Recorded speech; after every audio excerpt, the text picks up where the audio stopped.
তো আপনাদের আরেকটা জিনিস দেখাবো আমাদের বাড়ির। তো এইগুলোকে বলে হলো ব্যানানা ম্যাঙ্গো। দেখুন ব্যানানা ম্যাঙ্গো কারণ হলো এগুলো অনেকটা কলার মতনই হয়, বড় বড় লম্বা লম্বা, আর কালারটাও যখন পাকে না পুরোপুরি একদম কলার মতনই লাগে।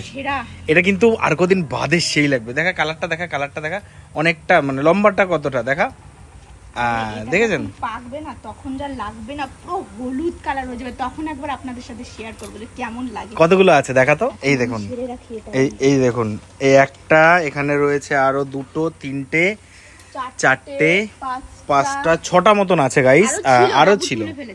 আরো ছিল। তো এগুলোকে বলা হয় ব্যানানা ম্যাঙ্গো। তো আর কদিন বাদে যখন পাকবে তখন আপনাদের দেখাবো পুরো একদম হলুদ। কিন্তু প্রায় 5-7 রকমের ম্যাঙ্গো টাইপস আছে, মানে অনেক রকমের, কালো কালো, আরো কি কি জানো, কালো কালো আরো অনেক রয়েছে। হ্যাঁ, আরো অনেক রয়েছে।